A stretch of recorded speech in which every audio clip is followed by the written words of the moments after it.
Buenos días, estimados alumnos.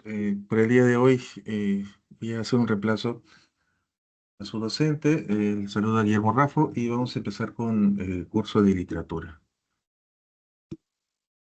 Un momento, voy a compartir mi pantalla.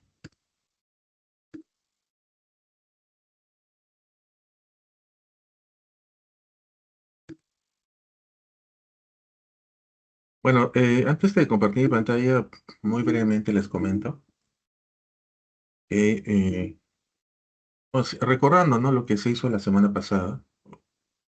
La semana pasada se cerró los temas de literatura hispanoamericana. Entonces,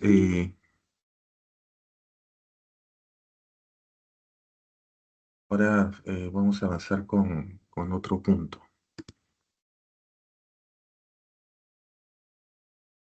que vendría a ser ya la literatura peruana.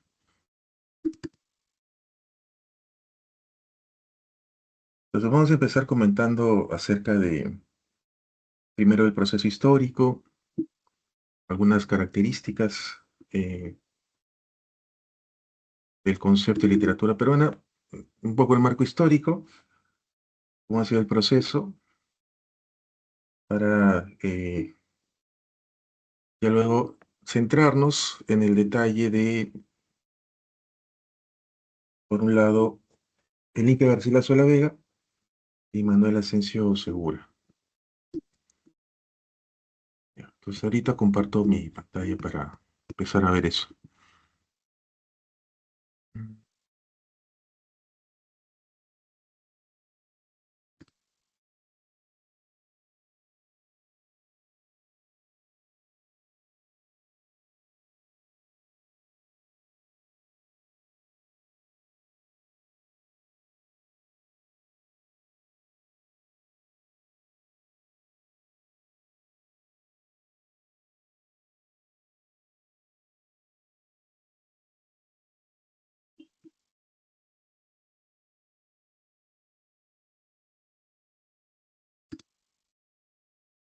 Pero un segundito.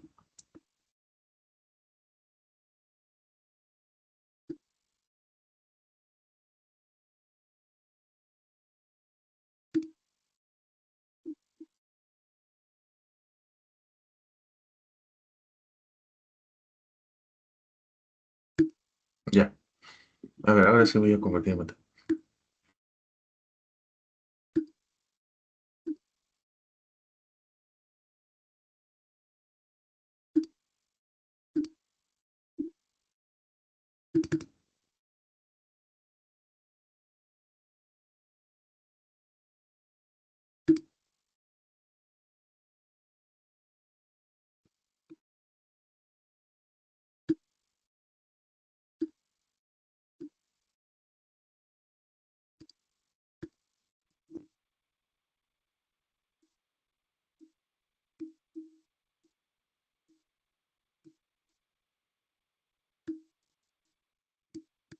Ya.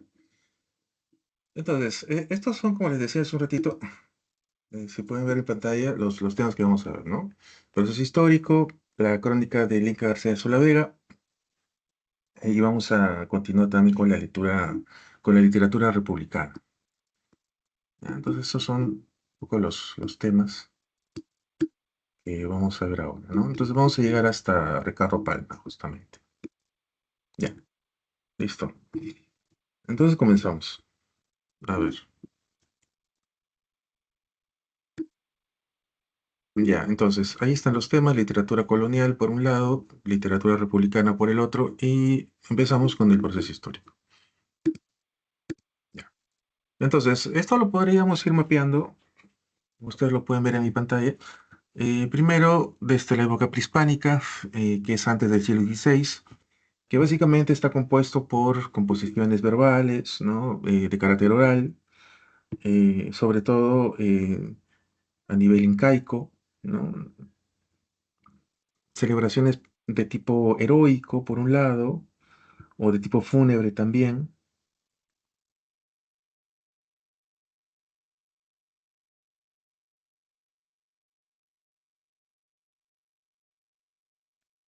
Entonces,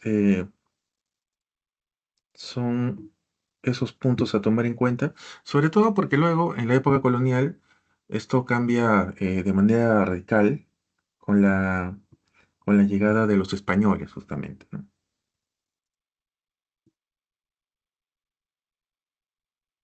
Con la llegada de los españoles, que como ven en mi pantalla, va a crear pues un gran conflicto, un gran problema con lo que se estaba haciendo antes, ¿no? Es decir, con el auge,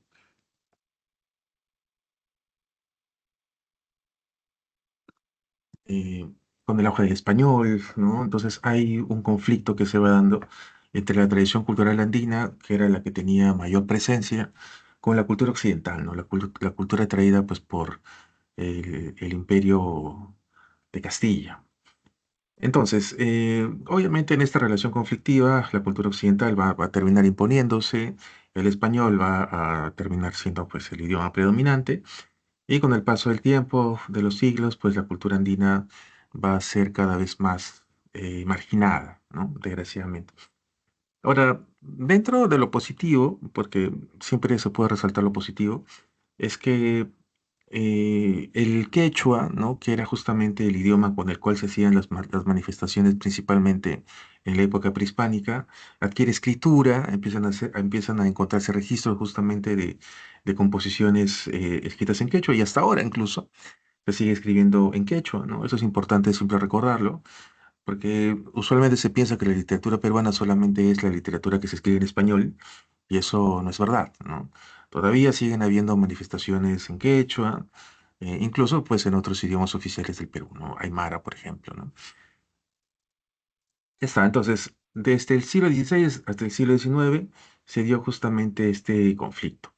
Después, ya en el siglo XIX, em, con la época republicana, con la independencia del Perú, se asimilan diversas literaturas foráneas, el español sigue siendo el idioma predominante, pero se recogen tradiciones andinas, amazónicas que no se hacían antes, ¿no? Entonces, estas tradiciones culturales andinas y amazónicas principalmente que habían sido relegadas en la época colonial empiezan a tener cierta revaloración, cierta reivindicación de parte de los escritores, ¿no? Y eso va a conllevar a que en el siglo XX, por ejemplo, se produzca eh, el estilo indigenista, por ejemplo, ¿no? La preocupación por el indio y también un tipo de literatura regional, ¿no? Que se puede apreciar hasta ahora con textos amazónicos, ¿no? Entonces, eso también ha sido muy, muy interesante, ¿no?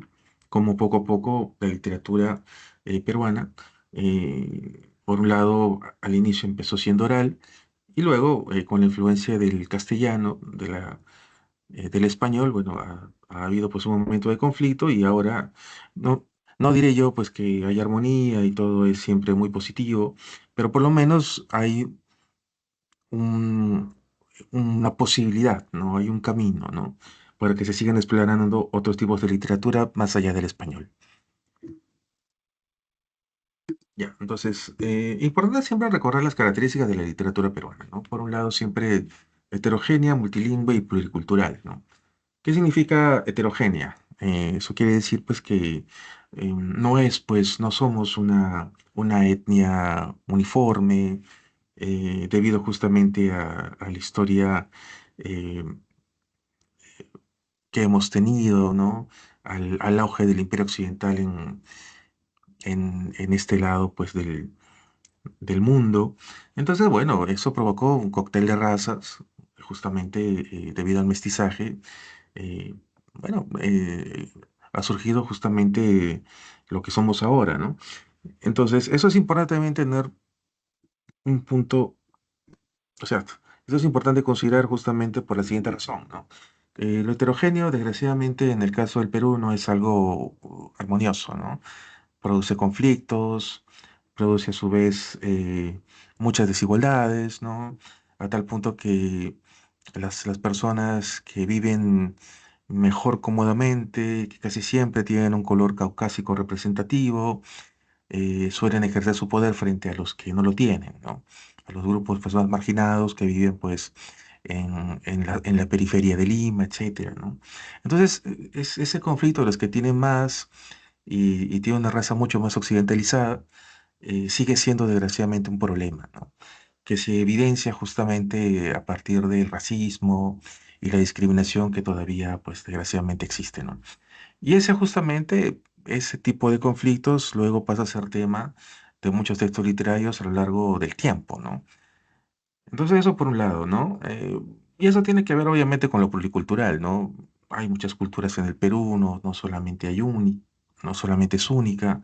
Y por otro lado es multilingüe, ¿no? Eso quiere decir pues que no hay una sola lengua, sino son muchas las lenguas que existen todavía en el Perú. Claro, evidentemente el español es la lengua predominante, pero bueno, no quiere decir pues que sea la única.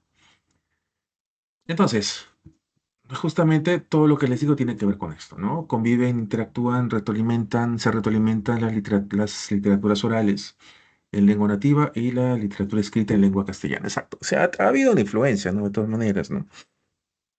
Que se puede apreciar, ¿no? Del español hacia el quechua, del quechua hacia el español, ¿no?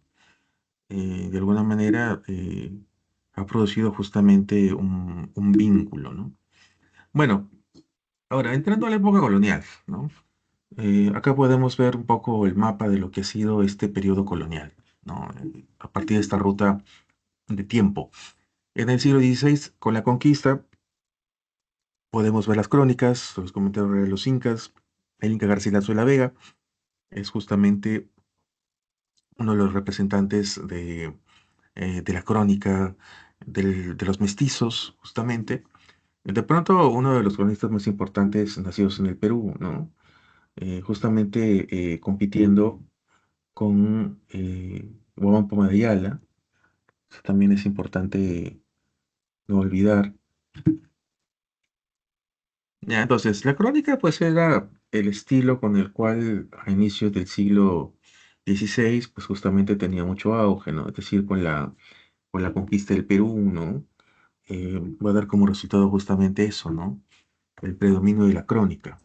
Ya luego, con el avance del tiempo, siglo XVII, XVIII, XIX, por un lado, pues se va a producir el barroco, el neoclasicismo. Algunas de esas manifestaciones también se hicieron en el Perú. De luego se produce el proceso de emancipación, que también trajo sus formas de hacer literatura, con los textos, por ejemplo, del poeta arequipeño Mariano Melgar, por ejemplo. Y así, ¿no? En el caso, pues, de los criollos, siempre o por el predominio español, ¿no? La forma de hacer un tipo de literatura desde el Perú, pues era muy difícil, ¿no? Y sobre todo si las manifestaciones tendían justamente a despertar la conciencia, ¿no? Muchos textos eran silenciados, como por ejemplo Ollantay, ¿no? De autor anónimo, que justamente promovía la reivindicación, ¿no? Entonces había una censura también bastante fuerte, ¿no? De parte del virreinato, ¿no? Incluso por un tiempo se prohibió la lectura de las crónicas, ¿no? De Garcilaso. En fin, ¿no? Todo esto va a cambiar pues con la independencia del Perú, ¿no? Que va a producir justamente una apertura para que poco a poco la literatura peruana pueda adquirir mayor identidad. Pero bueno, regresando al tema de la crónica del siglo XVI. Fíjense bien, dice aquí. La crónica buscaba informar al rey de España sobre el proceso de la conquista. Claro, eso, palabras más, palabras menos, es lo que hacía la crónica, ¿no? Informar al rey cómo habían sucedido los hechos. Y esto es algo que empieza a darse, y no, no solamente desde la conquista del Imperio Incaico, ¿no? Sino incluso unos años atrás con la conquista de México, con Hernán Cortés, ¿no? Ya se producía justamente esto, ¿no? Los cronistas que iban registrando estos hechos, ¿no? Ahora, es importante tener presente que cuando hablamos de las crónicas, nos referimos también a una forma de documento que buscaba la legalidad de parte del hacer de la corona española.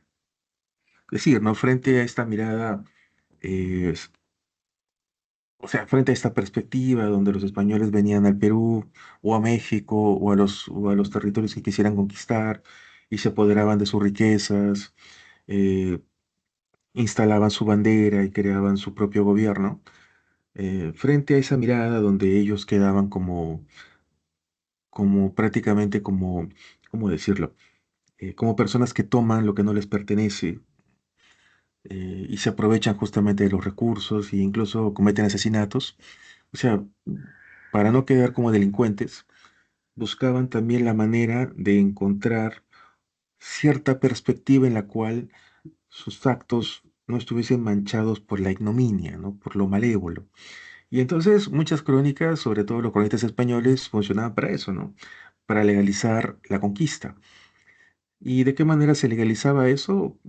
Poniendo en perspectiva que los españoles no eran asesinos ni ladrones, sino que eran evangelizadores, ¿no? Que traían al nuevo mundo un idioma, traían la religión, ¿ya? Y con todo eso, pues buscaban beneficiar a los nativos de los lugares porque ellos consideraban que ellos no tenían alma, eran ignorantes, y por lo tanto los españoles estaban ahí para educar, para evangelizar y para darles alma, justamente, ¿no? Entonces, de esa manera, pues legalizaban, trataba a la corona española de legalizar la conquista, ¿no? De que no quedaran ellos, pues, como los peores. Entonces, esa era la perspectiva, básicamente, que buscaba el rey que tuvieran las crónicas, ¿no? Ahora, algo muy importante, que también no debemos olvidar. Cuando hablamos de las crónicas, no nos estamos refiriendo exactamente o mejor dicho, no nos estábamos refiriendo en un primer momento a textos literarios. Las crónicas surgen como textos históricos en realidad, ¿no? Incluso como documentos que pueden usarse a nivel jurídico. No surgen como surgen, por ejemplo, las novelas o los cuentos o los poemarios, ¿no? Con la intención justamente de proporcionar, a partir de la ficción, en muchos casos, un momento de entretenimiento y de despertar de conciencia de los lectores, ¿no? En cambio, los textos históricos pues tenían justamente la misión de evidenciar los hechos que habían sucedido en el pasado, ¿no? Entonces, ¿por qué las crónicas que no eran documentos literarios pasaron a ser documentos literarios con el paso de los años? Es porque justamente, y aquí podemos ir viendo esas características, si bien es cierto, poseían pretensión histórica, querían registrar hechos de manera verídica, a pesar de esa pretensión de sus asistentes, no lo conseguían porque no podían demostrar, ¿no? No quedaba claro realmente que lo que estuvieran escribiendo fuera cierto. No se podían verificar, ¿no? No ponían justamente la forma en la cual se comprobaban, las cosas que decían, ¿no? Como por ejemplo, actualmente los historiadores, pues, de mucho prestigio, especialmente, siempre lo que escriben usan fuentes para corroborar lo que ellos están haciendo, ¿no? O si ustedes piensan, por ejemplo, en los periodistas, ¿no? En los canales de televisión o en las notas periodísticas escritas, siempre está la fuente, ¿no? De lo que ellos están afirmando, imágenes, fotografías, etcétera, ¿no? Elementos que comprueben que lo que se dice es cierto, ¿no? Pero las crónicas no tenían eso, ¿no? Incluso muchas de las crónicas eran muy fantasiosas, eh, apelaban a lo fabuloso, ¿no? Y entonces, pues, por eso con el tiempo pasan a ser textos literarios. Incorporan aspectos de la nueva realidad, sobre todo para crear justamente esta expectativa de que es un nuevo mundo, ¿no? De que aquí hay otras costumbres, etcétera, ¿no? Carece de visión crítica también, porque no son textos que busquen, despertar la conciencia, sino más bien buscan, en el caso de la crónica española sobre todo, ser documentos que legalicen la conquista. Ahora, en el caso de las crónicas mestizas o las crónicas indígenas, por supuesto que tienen otras intenciones. No buscan legalizar la conquista principalmente, sino buscan más bien sus propios intereses, ¿no? Como por ejemplo, y ahora lo vamos a ver con más claridad con Garcilaso. Las crónicas que él escribía, pues estaba en primer lugar en gran medida hechas para convertir a Garcilaso el Inca en un cronista oficial y luego, pues, para reivindicar la figura de su padre, ¿no? Entonces, siempre había un interés económico de poder en Garcilaso. Y en el caso de Juan Ponce de Ayala, pues, de una manera muy similar, ¿no? Su nueva crónica de buen gobierno, a pesar de que es un texto, eh, a pesar que es un texto que no fue pensado para ser crónica incluso, sino es una extensa carta que manda al rey de ese entonces, eh, termina siendo una crónica debido al gran detalle que él escribe. En primer lugar, denunciando, bueno, en primer lugar, evidenciando, ¿no? Que el mundo andino, pues, no era el mundo salvaje e ignorante que los españoles decían, sino más bien que era una organización sofisticada y que por otro lado, con la llegada de los españoles y la instalación del virreinato se estaban cometiendo muchas atrocidades, ¿no? Y entonces Guamán Pomar denunciaba eso, ¿no? Porque quería ser un vasallo del rey para que el rey a su vez le dé los títulos nobiliarios que él exigía por, dice Guamán Poma, haber tenido descendencia de nobleza andina, ¿no? En fin, ¿no? Buscaban siempre beneficios particulares, ¿no? Por un lado o por el otro. Y claro, las crónicas siempre están marcadas por el estilo y la personalidad de cada uno de sus autores. Bien, ahora sí, entrando en materia con Garcilaso de la Vega. Ya, entonces, este cronista mestizo, considerado, como pueden ver aquí en la diapositiva, el primer peruano. Claro, porque justamente el nombre del Perú surge también gracias a la crónica de Garcilaso, ¿no? O sea, por ejemplo, cuando se busca, ¿no? Cuando se pregunta de qué manera,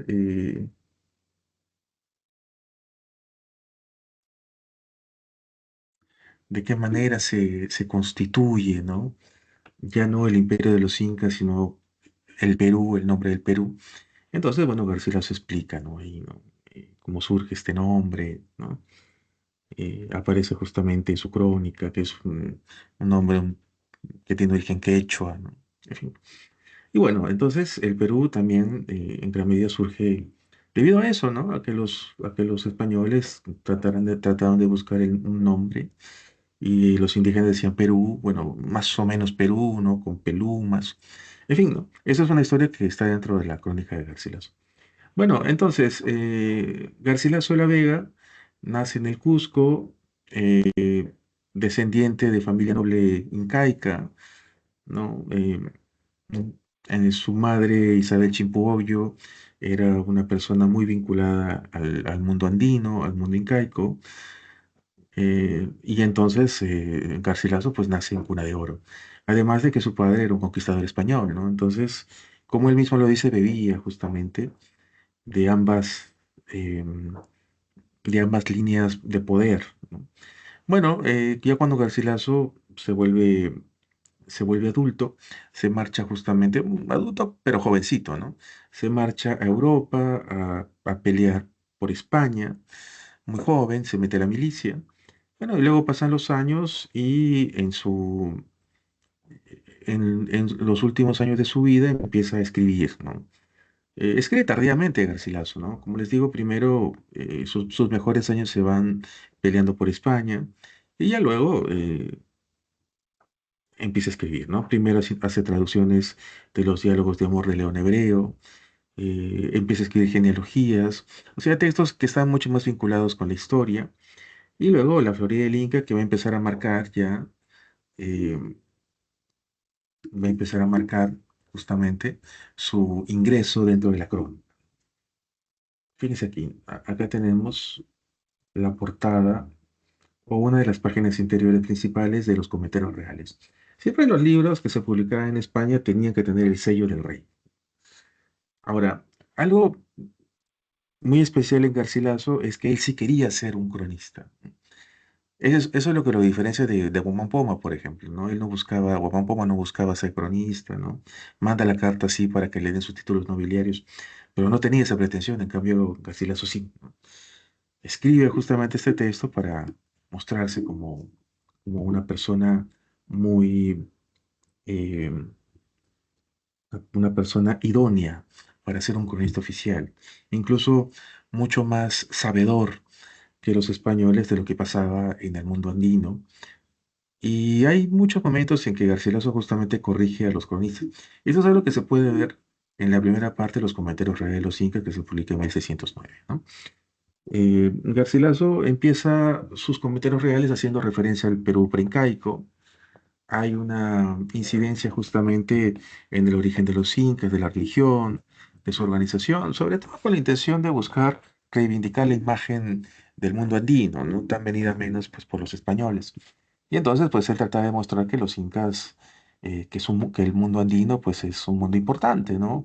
Un mundo muy sofisticado en materia de agricultura, ¿no? De organización social y política, ¿no?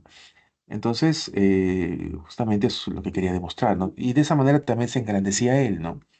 Y constantemente corregía, pues, a los conquistadores en lo que ellos apuntaban, ¿no? Demostrando justamente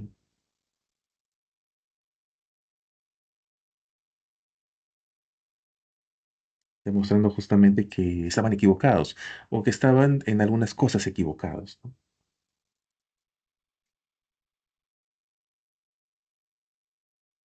Ya, entonces eso, ¿no? Esta historia, o mejor dicho, esta crónica, llega justamente hasta el inicio del conflicto entre Huáscar y Atahualpa, ¿no? Hasta ahí se puede apreciar eso.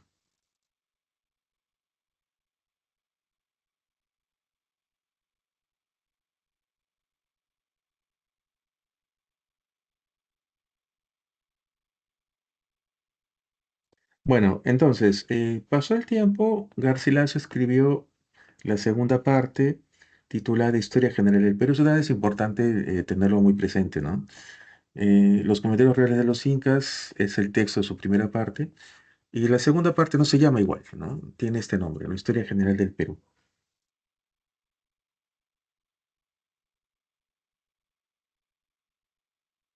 Entonces, aquí es donde él ya empieza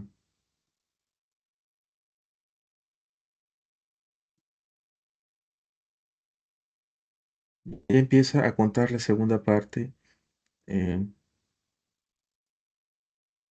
de lo que pasó con la historia de los incas, ¿no? Ya cuenta hasta el final del conflicto entre Huáscar y Atahualpa, cómo llegan los conquistadores, cómo pelean entre sí, ¿no? Pizarro con Almagro, cómo a la larga todos ellos van muriendo debido a su terrible ambición. Y bueno, y hasta que el virreinato pues se instala, ¿no? Entonces,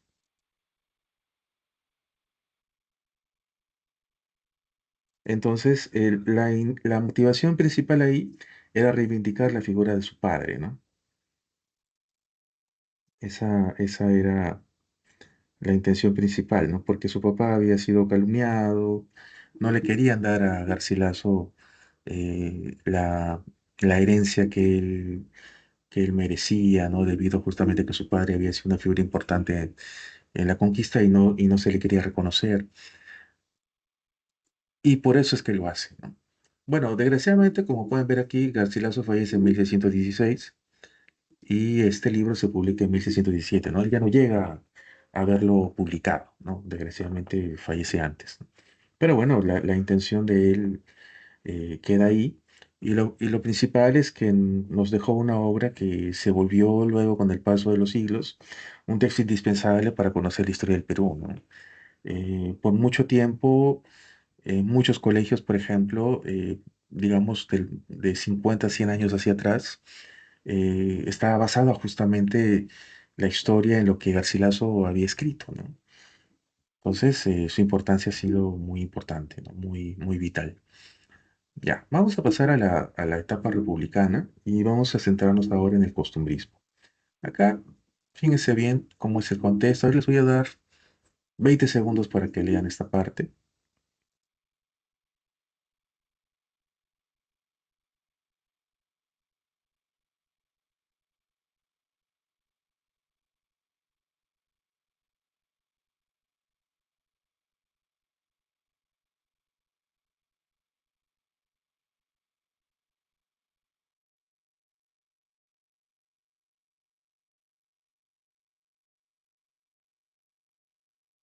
Ya, entonces, ¿qué es lo que se dice aquí? Periodo entonces marcado por la inestabilidad política, social, económica. Claro, porque era inicio de la República todavía. El Perú apenas se había independizado, la independencia no se había asegurado del todo. Entonces había cierta inestabilidad todavía, ¿no? Esto a nivel social, incluso a nivel económico, ¿no? Entonces surge este periodo en transición, ¿no? Y algo muy resaltante es que sobreviven, ¿no? Estos rezagos coloniales aún, ¿no? De la clase aristocrática. Eso se puede ver sobre todo en algunos descendientes de los españoles, ¿no? En los criollos que todavía tenían poder, todavía tenían una posición importante, especialmente en Lima. Y entonces, bueno, aún sobrevivían justamente esos rezagos coloniales, ¿no? Entonces, eso quiere decir que el Perú no había roto del todo con España a nivel cultural en algunos casos, ¿no? Entonces, pues fue muy difícil, ¿no? Justamente al comienzo cortar, ¿no? Ese vínculo que se tenía con España. Porque luego, con el paso de algunos años, va a empezar a pensarse en la identidad peruana, ¿no? O sea, ¿cómo es el Perú sin España? ¿Cómo pensar el Perú ahora sí, sin la influencia española, sin sentirnos parte de España? ¿Cómo podemos definirnos a nosotros mismos de manera autónoma, ¿no? Entonces, eso fue justamente lo complicado. Y con el paso del tiempo se van a ir buscando justamente formas en las cuales expresar lo autóctono. Una de estas maneras, por ejemplo, es a partir de la literatura indigenista. La revaloración, justamente, por un lado, a partir de la denuncia hacia los abusos de indígenas y por otro lado, de la necesidad de la reivindicación del indio. Pero bueno, eso viene más adelante, ¿no? Volviendo a esto, se produce entonces un desequilibrio entre esperanzas y realidades, etapa de búsqueda de información de una literatura nacional genuina. Y eso viene de la mano con lo que les decía hace un momento, ¿no? De la búsqueda de una identidad propia, ¿no? Una identidad autónoma. Y eso es algo que se traslucía justamente dentro de la literatura nacional, ¿no? Crear justamente un tipo de literatura ya no copia, que ya no fuera copia de lo extranjero, sino más bien eh, que viniese justamente, ¿no? Que fuera parte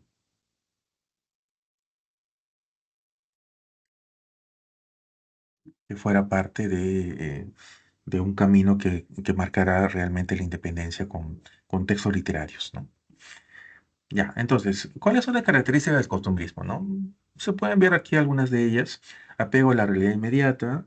El tipo de literatura era muy realista en ese sentido, porque describía justamente estratos sociales diversos, la sociedad pues aristocrática, la sociedad clase media, eran reflejados justamente, especialmente en la narrativa, un poco todavía, un poco también en la poesía, pero especialmente en la narrativa y en el teatro, ¿no? Es decir, en el cuento, en la novela, el teatro especialmente, ¿no? Y lo que se hacía pues era justamente describir tipos y costumbres de esos años. ¿Cómo eran estos tipos y costumbres? Ya lo vamos a ir viendo poco a poco, pero lo que reflejaba justamente eran arquetipos de personajes que eran parte de la ciudad limeña. Recuerda que el costumbrismo no es una corriente que aborde todo el Perú, sino que se centra principalmente en Lima, en la ciudad, en lo que pasaba justamente en la capital peruana de ese entonces, ¿no? Entonces, la ciudad no era simplemente la arquitectura, ¿no? Lo que había justamente en el centro de Lima, sino también las personas eran parte de la descripción de la ciudad, ¿no? Los tipos de personas. Personas como, por ejemplo, los militares que no eran muy inteligentes, ¿no? Y eso es algo que Estación Segura lo describe, ¿no? Con el sargento Canuto, por ejemplo. O la mujer en el caso de Ñacatita, ¿no? Que era una persona muy, muy abusiva, estafadora, alcahueta, ¿no? Etcétera, ¿no? Entonces, es como si estos personajes concentraran muchas de las características de pronto negativas que tenían los limeños, ¿ya? Pero siempre mostrándolas desde el lado satírico. O sea, no era simplemente tachar negativamente a cierto tipo de personas, sino mostrarlas a partir del humor, ¿no? A partir de la burla, a partir de la sátira, ¿no? Porque la sátira justamente es eso, ¿no? es burlarse de un tipo de persona o de situación también, ¿no? Entonces, van a surgir dos autores, como por ejemplo Pardo y Aliaga y Ascencio Segura, que justamente hacían sátira de dos clases sociales fuertemente visibles en Lima en ese entonces. Ahora, por otro lado,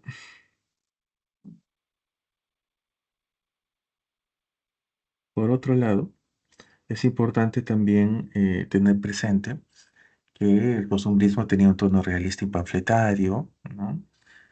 Eso también no hay que olvidarlo. Eh, por la misma intención descriptiva y de búsqueda justamente de mostrar la ciudad, era muy realista. Y panfletario en el sentido también un tanto politizado, ¿no? Atacando justamente de manera muy velada, ¿no? A cierto tipo de clase social, incluso de pronto de manera mucho más cercana justamente a lo político, ¿no? A los partidos políticos, ¿no? Claro, eso es algo que no se aprecia con mucha claridad en los textos que vamos a ver, pero lo panfletero tiene que ver con eso, ¿no? Especialmente, ¿no? Privilegiar un tipo de ideología política, por ejemplo, ¿no? Y atacar justamente a otra.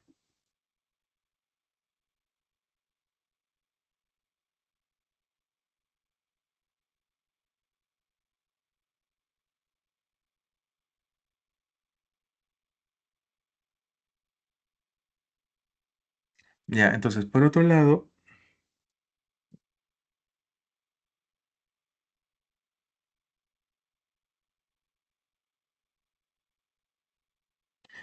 lado, como les estaba diciendo, también hay una obsesión enjuiciadora, ¿no? Una actitud moralizante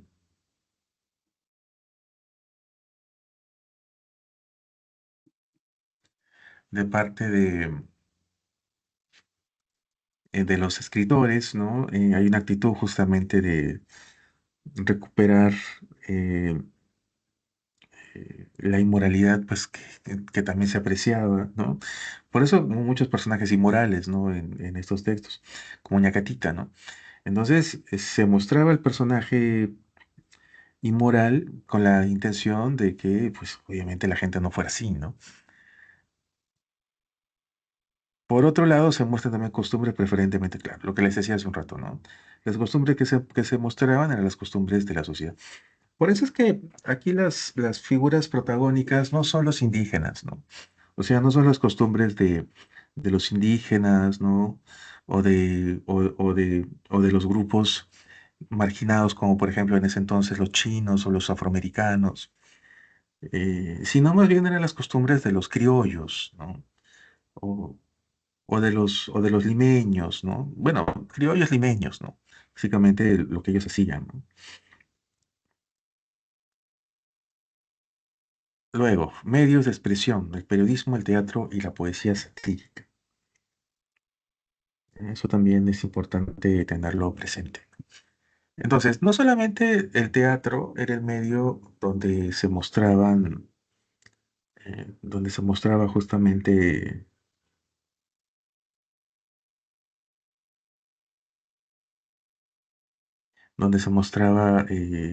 el costumbrismo, también se hacía incluso en la poesía satírica, ¿no? Que no es tan conocida, pero ahí también se producía. Y en el periodismo, ¿no? Pero eso también era un espacio para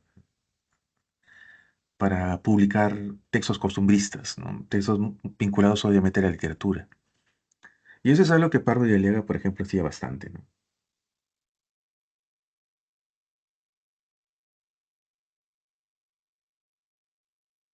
Ya. Bueno, y aquí están los dos autores más importantes, ¿no? Los dos autores representativos.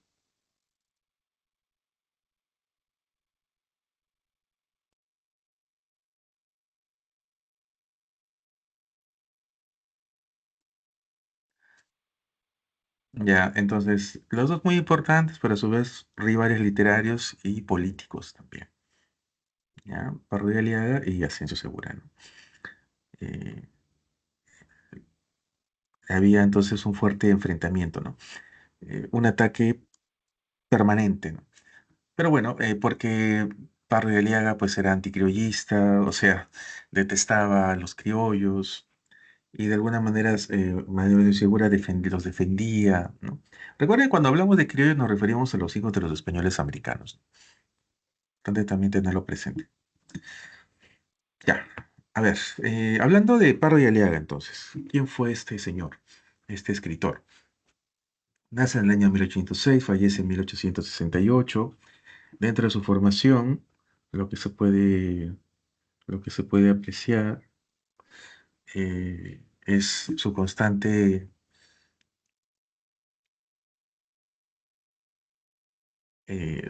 apego a la formación neoclásica, a búsqueda de un estilo equilibrado. ¿Y cómo es la formación neoclásica? La formación neoclásica es el regresar, por ejemplo, a textos clásicos, ¿no? Al clasicismo, por ejemplo, ¿no? El neoclasicismo se expresaba, por un lado, en el carácter pedagógico, ¿no? Que era justamente algo muy importante, y regresar justamente a textos clásicos, ¿no? Y por otro lado, hay una manifiesta perspectiva reflexiva al presentar conceptos también, ¿no? Perspectiva reflexiva. Quiere que el lector piense, pero claro, todo esto dentro del ambiente, de un ambiente satírico, ¿no? Dentro de un tono satírico, ¿no? La reflexión justamente a partir de eso, ¿no? Por otro lado, trata de que sus comparaciones sean objetivas y describir justamente costumbres y personajes, ¿no?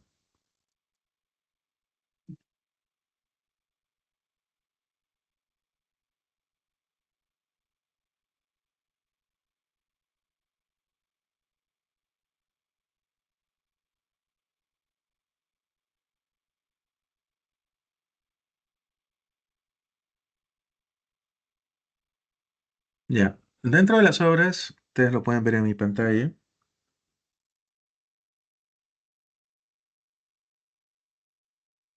Frutos de la Educación, donde justamente está esta idea de la reflexión, y los artículos costumbristas muy conocidos de Pardo, El espejo de mi tierra, y dentro del espejo de mi tierra, un viaje, ¿no? El texto clásico de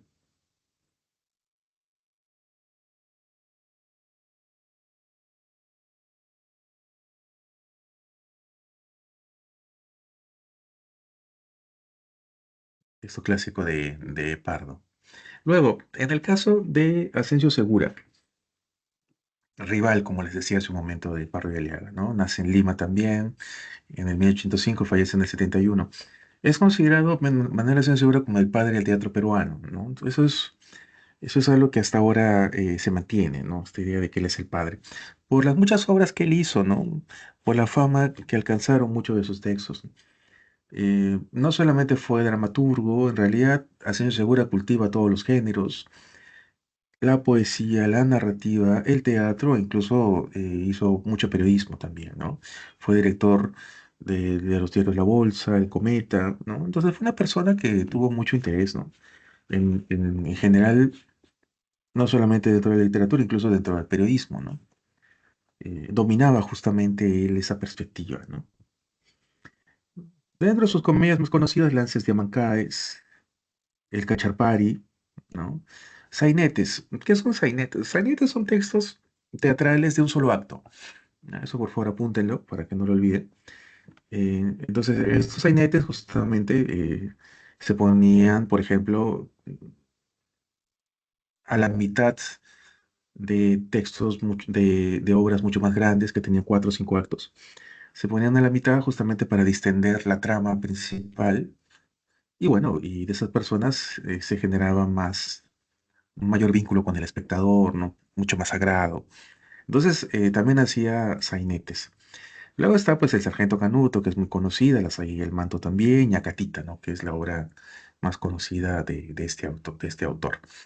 Y acá podemos ver la valoración que se hacía de Ascenso Seguro, ¿no? De Ascenso Seguro. Ahora les doy 20 segundos también para que puedan leerlo.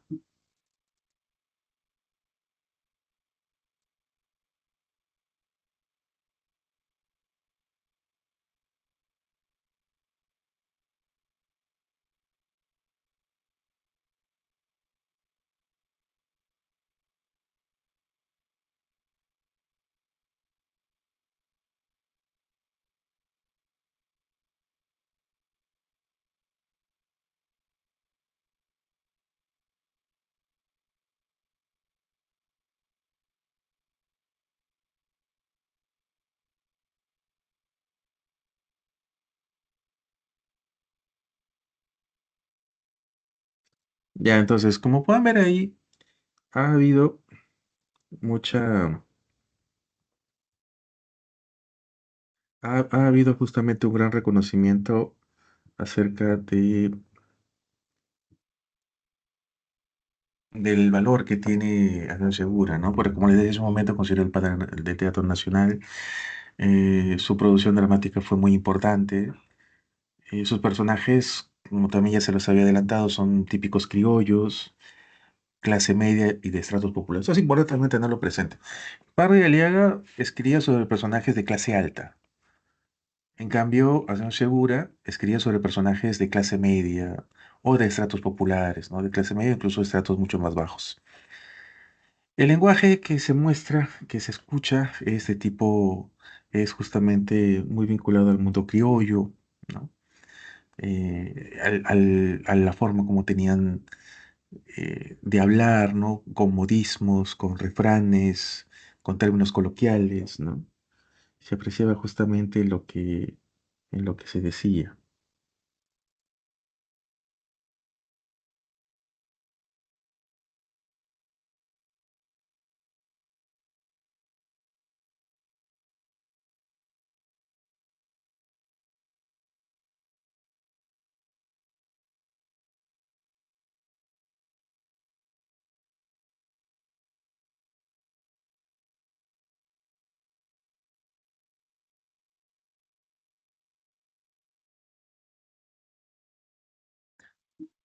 Ya, a ver, vamos avanzando. Listo.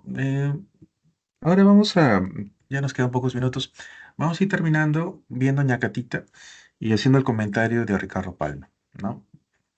Entonces, Ñacatita, recuerden, género dramático, la especie está dividida en cuatro actos, predomina el octosílabo, ¿ya? O sea, los versos de ocho sílabas métricas. Dentro de los temas más importantes, bueno, está la manipulación de Ñacatita, el matrimonio concertado por la madre y la rebeldía de la hija. ¿Y quiénes son los personajes? Ñacatita, personaje principal, rodeándola están Doña Rufina, por un lado, Don Jesús, que son los dueños de la casa donde va a ir justamente Ñacatita. Juliana, que es la hija de ellos.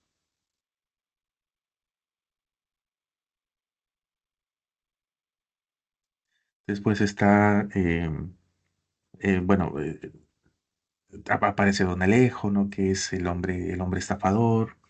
Manuel, que es el novio secreto que tiene Juliana. Y después está Don Juan, ¿no? Que es un personaje que llega al final de la obra. ¿Qué es lo que presenta entonces? El conflicto interior de una familia de clase media. Bueno, esto también lo vamos a ver muy rápidamente. La obra gira en torno a cómo Ñacatita va a manipular a una familia que vive en una casa decentemente amoblada, ¿no? Esas son palabras textuales de Asensio Segura, ¿no? Entonces, Asensio lo que hace es hacer sátira de esta clase social media. Don Jesús y doña Rufina discuten, pelean, están, especialmente doña Rufina están viendo el futuro de su hija.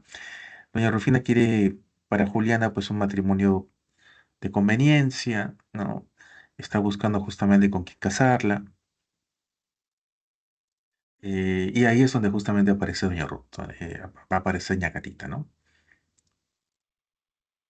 Presentándole a este hombre aparentemente acaudalado, aparentemente culto, que venía del Cusco.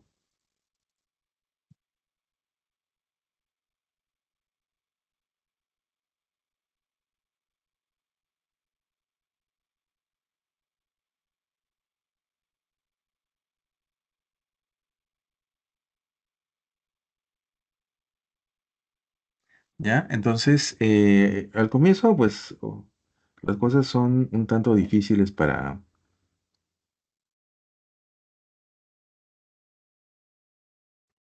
era un tanto difícil para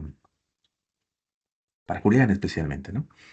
Entonces, tiene esa pretensión ya Rufina, especialmente por Ñacatita, quien ha encontrado formas de cautivarla. Claro, lo que pasa es de que Doña Rufina es una mujer muy, muy avara, ¿no? Es una persona que le gusta mucho el dinero, ¿no? Una persona codiciosa. Entonces, Ñacatita descubre eso muy rápidamente en ella y empieza a darle justamente esperanzas, empieza a ponerle planes, ponerle una situación donde aparentemente lo que doña Rufina decía está por cumplirse, ¿no? Que es encontrar pues un gran partido para su hija y justamente para llevarlos a una clase social mucho más elevada. Y eso justamente piensa ella que va a lograr con don Alejo. Sin embargo, don Jesús se opone, sospecha que don Alejo no es la persona que ellas creen, ¿no? Él se da cuenta de que él tiene algo, porque es un tanto misterioso, porque su forma de hablar es falsa, entonces sospecha de que él está mintiendo. Por otro lado, obviamente Juliana no quiere casarse, ¿no? Está enamorada de Manuel, a pesar que es un joven con muy bajos recursos económicos. Y Ñacatita, aprovechando justamente esta coyuntura, ha ido avanzando poco a poco en su intención de quedarse en la casa. Pero un segundito.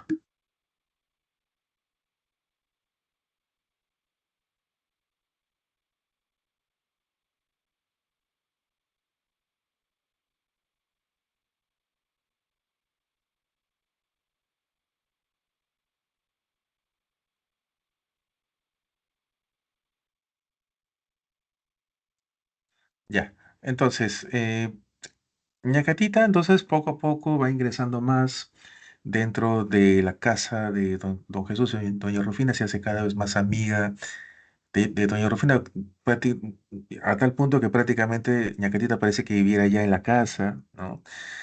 Se ha ido enquistando ahí y poco a poco pareciera que ella es la dueña, ¿no? O sea, es una persona muy sinvergüenza. eh, y aparentemente está consiguiendo todo lo que quiere, ¿no? ¿Qué es lo que quiere Ñagatita? Quedarse en la casa, comer gratis, vivir gratis, ¿no? Disfrutar justamente de estar ahí a sus anchas, ¿no? Y para eso justamente tiene que seguir vendiendo esta idea, ¿no? Que Alejo es un hombre importante y don Alejo le ha dado dinero incluso a Ñacatita para que le ayude a hablar bien de él, ¿no? En fin, ¿no? Ñacatita es la que más saca provechos a lo largo de toda la obra, ¿no? Em, Bueno, por otro lado, Juliana se quiere escapar con Manuel, Ñacatita los descubre, e incluso Manuel llega a darle dádivas también, ¿no? Para que Ñacatita, por un lado, no lo acuse con Doña Rufina, y por otro lado, incluso hasta piensa él, hable bien, ¿no? Para que Doña Rufina lo acepte. Bueno, al final llega don Juan con una carta que viene del Cusco, ¿no? Diciendo que don Alejo está casado y con deudas, y entonces pues ahí es donde don Jesús toma las riendas del hogar, como se dice en criollo, se pone los pantalones, y bueno, y expulsa a Ñacatita, expulsa también a don Alejo, y a la fuerza, doña Rufina avergonzada por la forma como la habían engañado, va a terminar permitiendo que Juliana sea, digamos, tenga como prometido a Manuel. Ya, entonces es una comedia pues de enredos, ¿no? Como se puede ver aquí. Ya, para terminar, desgraciadamente ya llegamos al final. Solamente unas ideas importantes sobre las tradiciones peruanas. Recorren bien justamente cómo se han ido dando, cómo se han ido dando las tradiciones, ¿no? Por un lado, la tradición en forma de leyenda romántica, y por otro lado, como cuadro costumbrista, ¿no? Entonces, el vínculo de ambos justamente va a dar lugar a la tradición de Ricardo Palma, ¿no? Aborda el pasado histórico y se enfoca en la realidad nacional. Entonces, son muchas, ¿no? Las tradiciones que Ricardo Palma escribe, recorren Ricardo Palma parte del romanticismo, ¿no? Y acá se puede describir justamente muy bien esto, ¿no? Presenta la historia o el ambiente, luego hay una discreción, párrafo histórico, y luego el desarrollo de una anécdota y cierre con una especie de moraleja, ¿no? Su estilo tiene que ver con la ironía, tiene que ver con el humor, con la moralidad. Ya está. A ver, un segundito para darles las claves y ir terminando.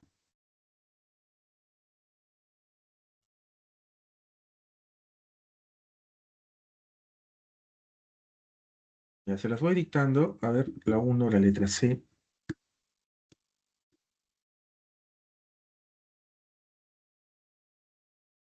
ya, la 2, la letra E, la 3 la letra A, la 4 la letra A también, la 5 la letra C, la 6 la letra A, la 5 la letra C, la 6 la letra A, la 7 la letra E, la 8 la letra B, B de beso, la 9 la letra D y la 10 la letra B.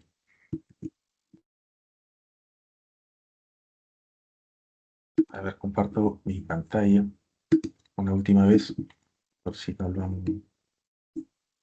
han podido tomar apunte. Ahí está, para que cotejen. 1C, 2E, 3 y 4A, 5C, 6A, 7E, 8B, 9D y 10B.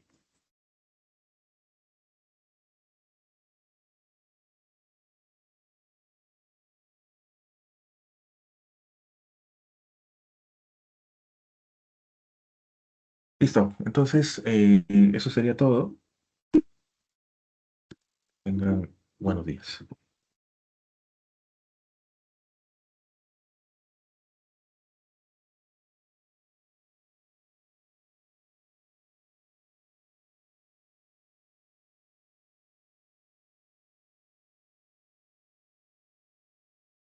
Ay, no, perdón, me estaba equivocando. Todavía falta, ¿no? Todavía falta tiempo, ¿no?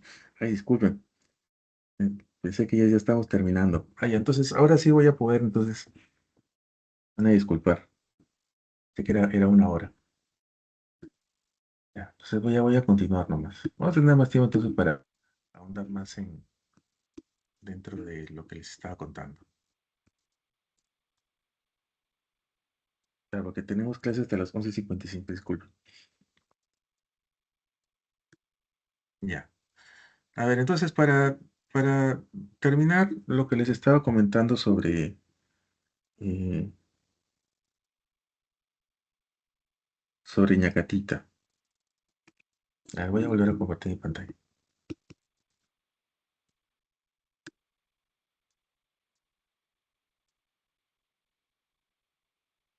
A ver, ahí está.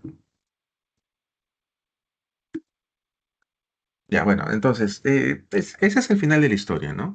Don Alejo es expulsado, Ñacatita también, ¿ya? Y van a salir justamente eh, de la casa de Don Jesús de esa forma, ¿no? Don Jesús entonces es el que va a terminar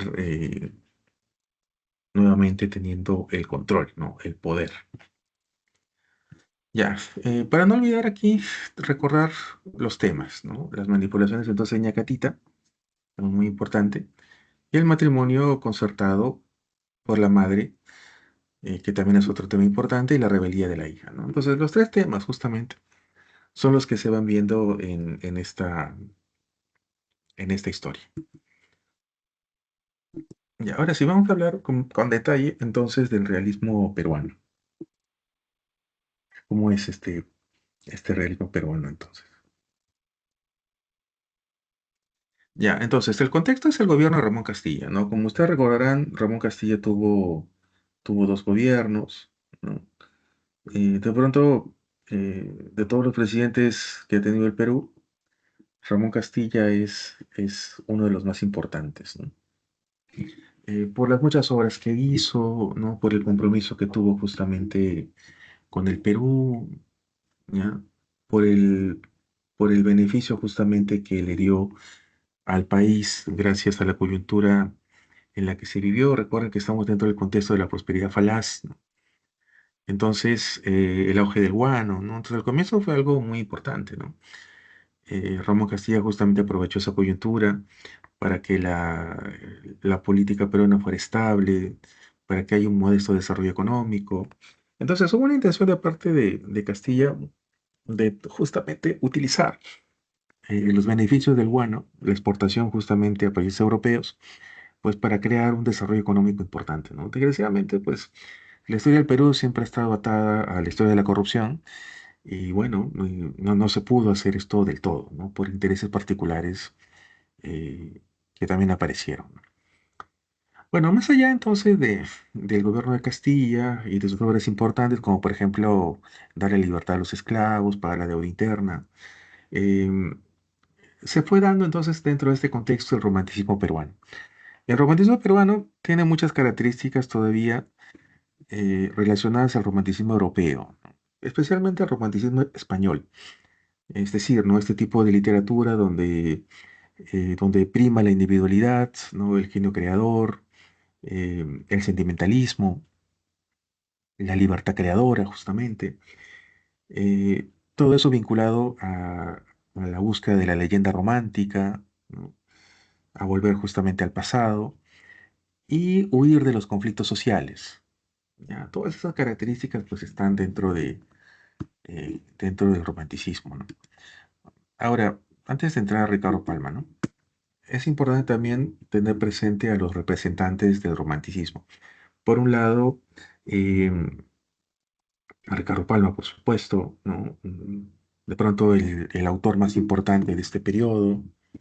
Luego también a Narciso Arestegui, que es el padre, que con su texto El Padre Orán, Escenas de la vida del Cusco, ¿no? Todas estas, pues, obras muy importantes, ¿no? Dentro del romanticismo. Esto dentro del género épico, ¿no? Sea mucho más vinculado a la narrativa, ¿no? En el caso de Narciso Arestigui, a la novela. En el caso de Palma, podríamos decir mucho más vinculado al cuento, ¿no? Porque las tradiciones peruanas son textos cortos. Luego, dentro del género dramático, está el famoso libro de Manuel Nicolás Corpancho, El poeta cruzado. Texto que ha sido reeditado no hace mucho tiempo y que, bueno, a partir de eso se está difundiendo más, ¿no? Casi siempre el poeta cruzado no era un texto fácilmente de hallar, ¿no?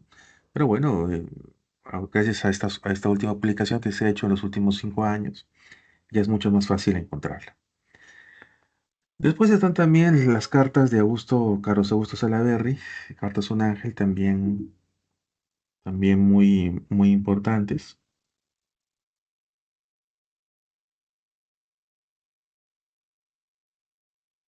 Ya. Ahora, es importante también precisar lo siguiente, ¿no? Los textos de Carlos Augusto Salaverry están muy cercanos al romanticismo más conocido, ¿no? Este romanticismo sentimental, ¿no? Este tipo de romanticismo mucho más apegado al tema amoroso, ¿no? Eso está muy vinculado con Salaverry, ¿no?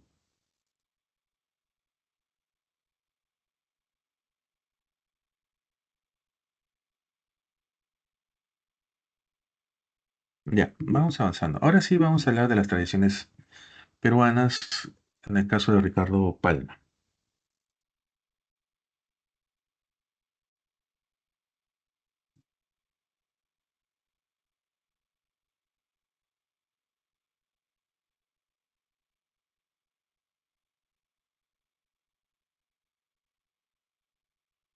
Ya, como pueden ver entonces, dentro del rango de tiempo nace Ricardo Palma en 1833, fallece en 1919, ¿no? El gran Ricardo Palma. Em, Ricardo Palma, pues, ha sido un autor muy importante en esta época por muchas razones que ahora eh, vamos a comentar en detalle, ¿no?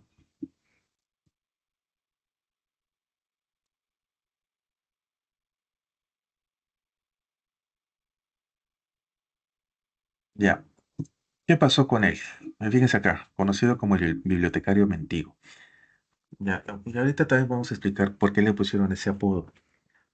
Pero vamos por partes, ¿no? Primero, Ricardo Palma en su juventud participa en el famoso combate de 2 de mayo, este combate donde justamente nuevamente se ponía en conflicto la independencia del Perú, ¿no? 2 de mayo, recuerden, combate donde los españoles querían volver a recuperar el Perú, ¿no? Bueno, en el caso de Ricardo Palma, en esa coyuntura salva de morir, siendo él en ese momento bastante joven. Eh, Ahora, Fíjense cómo cambia radicalmente Ricardo Palma, ¿no? De ser un joven impetuoso, un tanto idealista, romántico, y eso se nota en los primeros textos románticos que él escribió, no los poemas que él escribió. Pasado ya varias décadas, nombrado director de la Biblioteca Nacional, Ricardo Palma ha cambiado radicalmente, ¿no? Está inmerso dentro del romanticismo, por lo tanto, Ricardo Palma siempre buscaba huir de los problemas sociales, y además de que ya era un hombre bastante mayor, ¿no? Eh, no hace nada en realmente, o hace muy poco, mejor dicho, en la defensa pues, del Perú contra los chilenos, ¿no?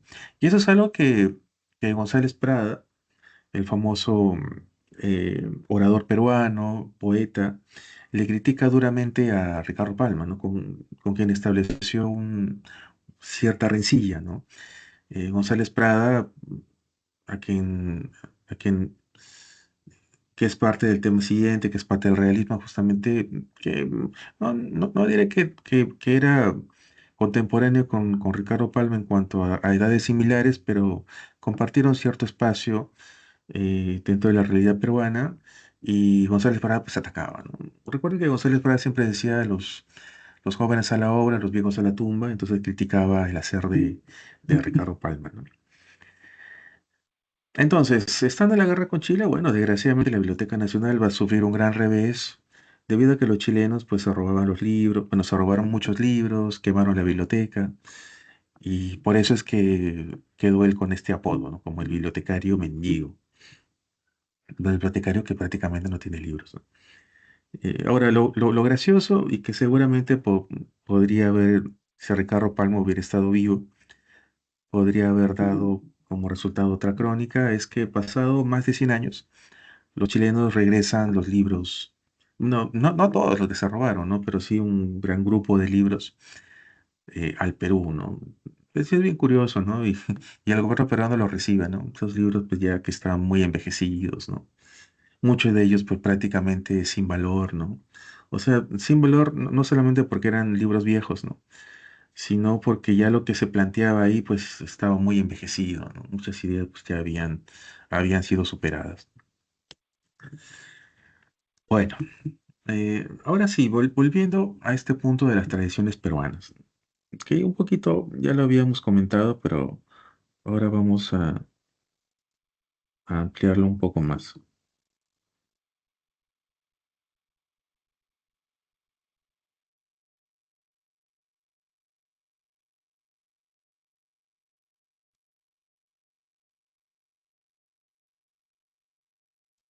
Entonces, como pueden ustedes apreciar aquí,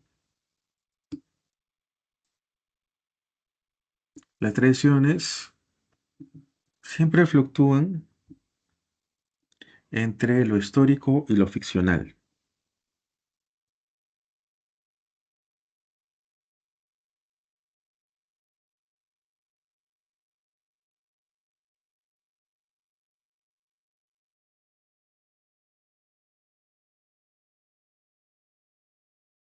Siempre fluctúan entonces entre lo histórico y lo ficcional. ¿Cómo así? ¿Cómo así entre lo histórico y ficcional? Lo que pasa es que a Ricardo Palma la historia siempre le gustaba, ¿no? Siempre fue él muy... Incluso tiene textos, ¿no? Textos históricos, ¿no? Como los anales de la Inquisición peruana, ¿no? Entonces, él también, ¿no? Tenía afición por la historia.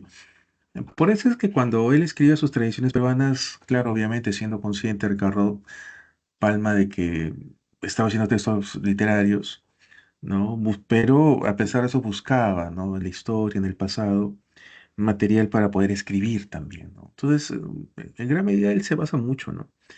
De la historia para utilizarla como materia prima para crear textos literarios, ¿no? Textos ficcionales. Entonces, eso explica justamente que él se encuentra justo en esa especie de coyuntura, ¿no? Entre lo histórico y lo ficcional, ¿no? Entonces, la tradición de Ricardo Palma, por eso es que combina la leyenda romántica con el cuadro costumbrista. O sea, el cuadro costumbrista, que como recordarán, estaba muy en boga dentro del contexto del costumbrismo. Pasados los años, Ricardo Palma todavía lo utiliza, ¿no? Porque le parece algo que es bastante de su agrado, ¿no? Porque el cuadro costumbrista se enfoca en la realidad nacional, el cuadro costumbrista tiene mucho de sátira, de humor, que era algo que a Ricardo Palma pues le gustaba, ¿no? A él le gustaba que sus textos estuvieran siempre embadurnados de mucho humor. Ricardo Palma también hacía sátira, pero sobre todo hacía bastante humor blanco, Ricardo Palma. Por otro lado, así como hacía el cuadro costumbrista, esto estaba muy relacionado con la leyenda romántica, con la leyenda romántica. ¿Cómo así? Por un lado se aborda el pasado histórico de nuestro país con la leyenda romántica y se busca vincular con el cuadro costumbrista para darle mayor profundidad, ¿no? Entonces, ese es un punto que podría diferenciar a Ricardo Palma muy claramente de los escritores costumbristas, ¿no? O sea, Ricardo Palma no tenía predilección de hablar de lo que pasaba en el presente. Casi siempre él huía del presente, ¿no? Y él se situaba muy cómodamente siempre en el pasado, ¿no? En el tiempo de la colonia, en el tiempo incaico o en el tiempo incluso preincaico. Las tradiciones peruanas pues son textos cortos que primero se publicaron en periódicos, ¿no? Y que Ricardo Pueno publicaba cada crónica en pocos días, ¿no? Y entonces pues se llegó a publicar muchísimas crónicas. Actualmente el texto de las tradiciones, perdón, de las tradiciones peruanas, eh, prácticamente no se vende íntegro, ¿no? Sino se venden muchas veces selecciones, ¿no? No es muy común encontrar el texto de las tradiciones peruanas totalmente con todas las tradiciones, ¿no? Porque son muchísimas. Por ejemplo, fíjense la portada que está aquí, ¿no? Selección, estudio y notas, ¿no? Entonces, no había entonces una intención de poder compilar todo. Por supuesto que existen, ¿no? Hay libros, ¿no?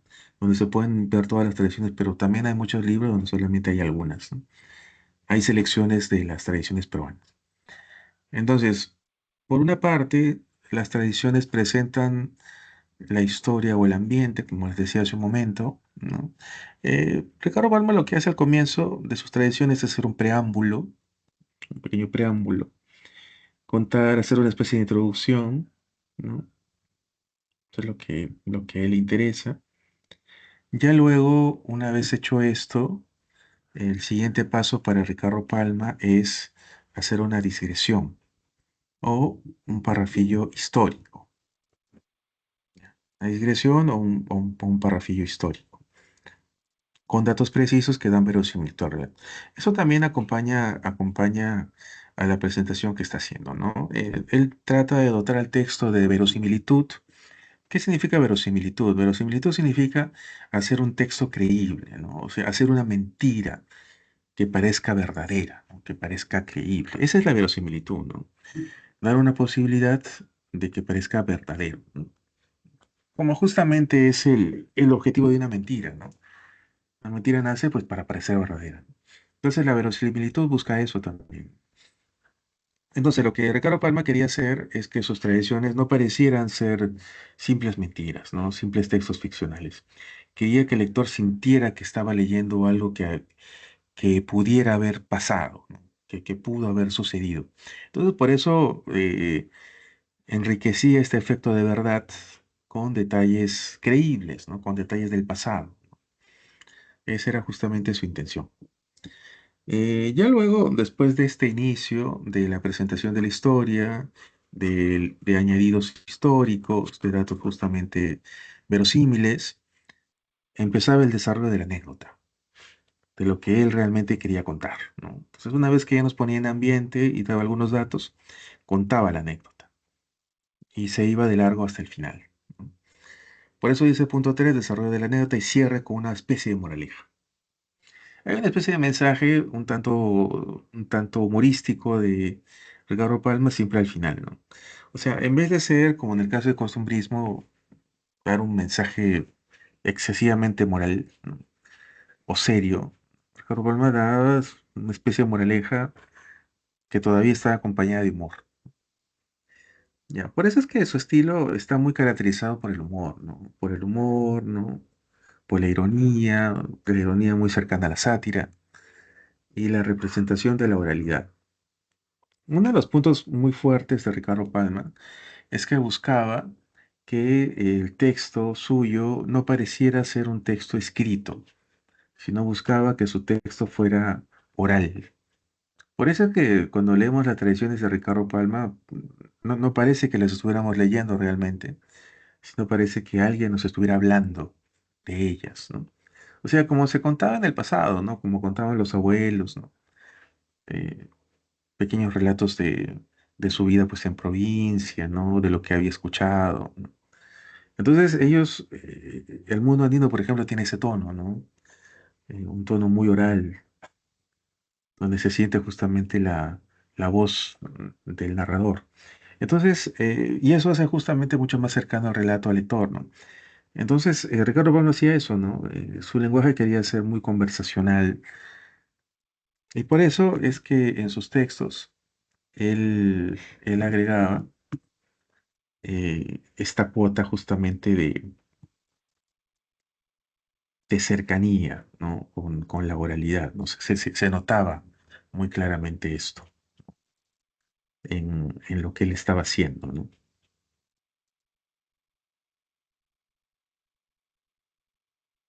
Ya. Antes de terminar, porque nos quedan varios minutos, vamos a comentar sobre una tradición muy conocida de Ricardo Palma, que se llama Don Dimas de la... que algunos de ustedes seguramente la conocen. Si alguien conoce, sabe el argumento o ha leído la crónica de Don Dimas de la Tijereta, por favor, levante la mano o escriba en el chat también. Bueno, me gustaría saber, no sé, si hay algún... Porque es una crónica muy, digo, una tradición muy conocida de Ricardo Palma. E incluso muchas veces se ve en los colegios, ¿no? Si hay alguien que sepa de qué se trata o la haya leído, ¿no? Por- levante la mano. O también puede comentar por el chat.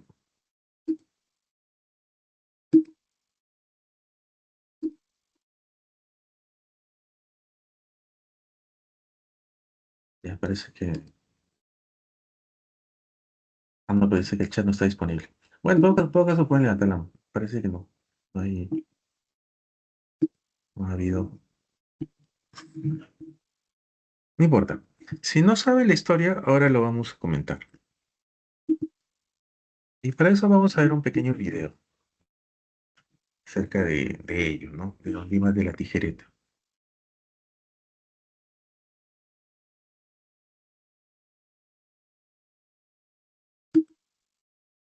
Mi trabajo es fácil. Ay, perdón.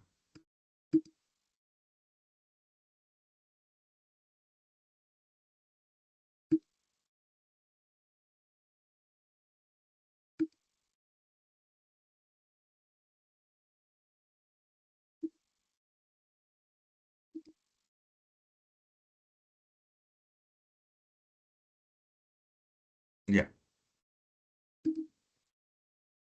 Entonces vamos a recordarlo a partir de una saga digamos, una especie de docuserie hace varios años, en los años 90, se transmitía a partir del canal peruano Panamericana Televisión.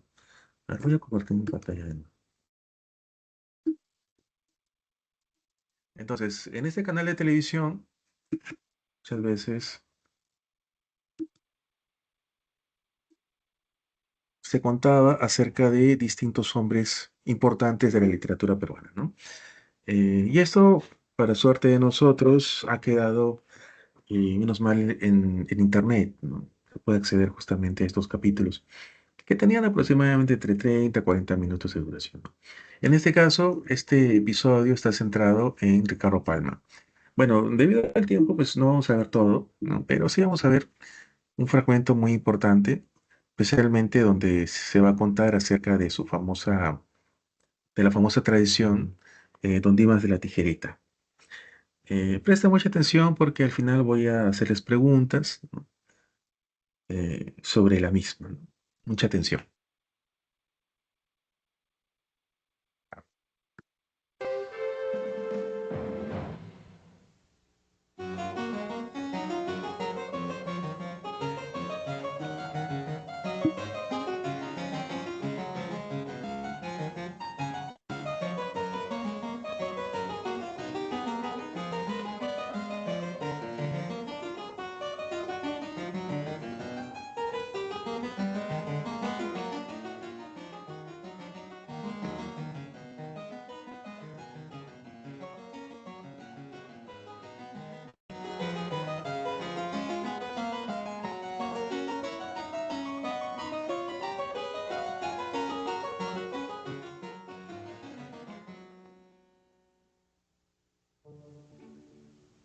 Érase que se era, o había una vez, un notario de la Real Audiencia llamado Don Dimas de la Tijereta.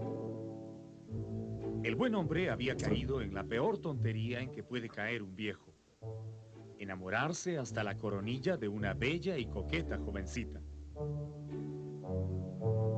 De pronto olvidó toda su tacañería y empezó a gastar el dinero, fruto de sus embustes y triquiñuelas, en obsequios y maravillosos regalos para Visitación, que era el nombre de la codiciada muchachita. Visitación tenía 20 primaveras llenas de donaire y una cintura pulida de esas de mírame y no me toques. Los regalos de Tijereta no conmovían su corazón. Ella los recibía interesada, pero sin ningún ánimo de devolver el favor, porque la muy taimada conocía a fondo la influencia de sus hechizos sobre el corazón del escribano.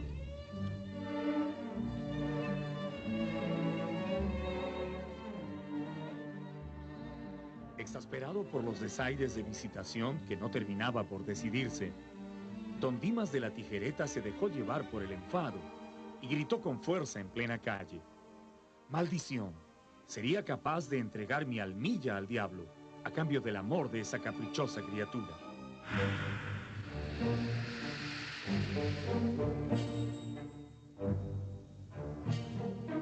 El grito del notario resonó inmediatamente en los muros del infierno, donde Lucifer siempre está atento a las debilidades de los hombres.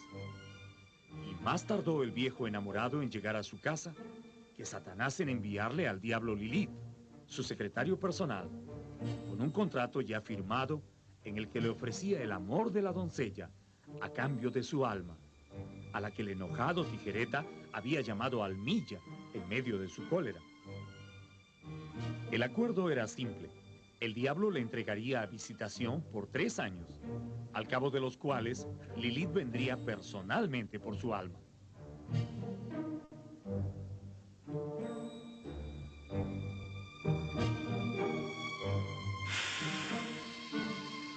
Firmado el contrato, Don Dimas regresó a su casa y apenas entró en el dormitorio, vio que el demonio había cumplido su palabra.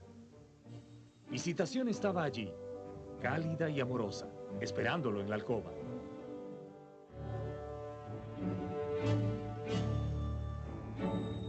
La otrora desdeñosa y remilgada muchacha, esta vez se arrojó ebria de amor hacia sus brazos.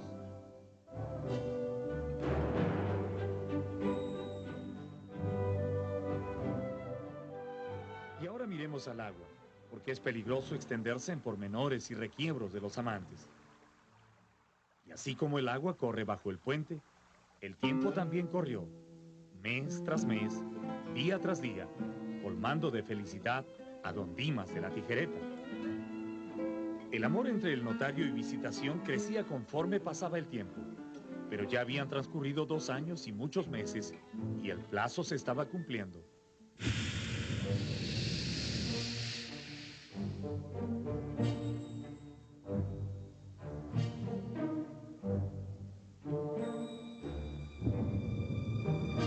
Al fin llegó el día señalado, y el diablo Lilith se presentó puntualísimo a exigir que don Dimas hiciera honor a su firma en el contrato. Vengo por la almilla. Sin mostrar ningún temor ante la presencia del demonio, el escribano le expresó su saludo y de inmediato empezó a quitarse las ropas.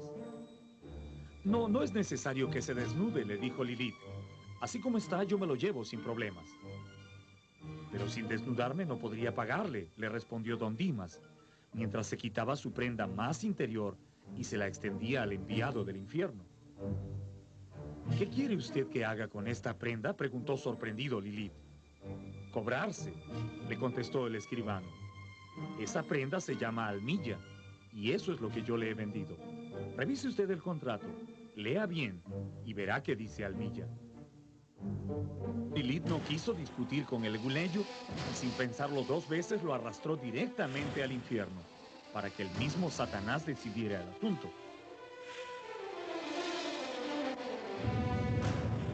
Felizmente para don Dimas, el temible Satanás estuvo de acuerdo en celebrar un juicio, porque su majestad infernal, aunque haya quienes se resistan a creerlo, siempre se ciñe a la ley y detesta todo lo que huela a arbitrariedad y despotismo. Tijereta pidió que se leyera en el diccionario de la lengua el significado de la palabra almilla, y el demonio, después de leer, le dio la razón al notario. Efectivamente, almilla significa ropa interior, y eso es lo que había vendido el astuto leguleyo. Así, don Dimas quedó libre, y el infierno se tuvo que conformar con una almilla almidonada. Una vez más, se comprueba que ni los diablos pueden con los leguleyos. Pero algún castigo habrían de llevar, pues se afirma que de allí en adelante, tanto los notarios como los abogados quedaron prohibidos de usar ropa interior por los siglos de los siglos. Pero allí no acaba la historia. Cuando don Dimas llegó a su casa sano y salvo, encontró que su querida visitación ya no estaba. Solo encontró una breve nota de despedida. Destruido el diabólico hechizo, ella había corrido a encerrarse para siempre en un convento. ¿Por qué tu ex compañera de clase está siempre viajando por el mundo y tú sigues llegando justo a fin de mes? Esto sucedió en la Lima de los primeros años del siglo XVIII. La historia del notario don Dimas de la Tijereta atravesó el tiempo de boca en boca hasta llegar a los oídos de don Ricardo Palma. Él la escribió para nosotros, dándole altura literaria y convirtiéndola en una de sus célebres tradiciones peruanas. Ricardo Palma nació en esta casa el 7 de febrero del año 1833. Fue bautizado como Manuel, pero en la adolescencia decidió llamarse Ricardo. Nunca explicó por qué. Junto a sus padres, don Pedro Palma y doña Guillerma Carrillo, pasó una infancia bastante pobre, pero llena de las alegrías de cualquier muchacho. En la época de don Ricardo Palma, el río Rímac todavía era un río de pueblo, donde las madres iban a lavar la ropa y los chicos a bañarse. Ese río había visto pasar casi 300 años de colonia, y la infancia de Palma coincidía con el inicio de la República. El tiempo transcurría tranquilo y en paz cuando los caudillos militares de aquel entonces dejaban Lima e iban a enfrentarse en las lejanas provincias. Los pregoneros marcaban las horas como relojes ambulantes.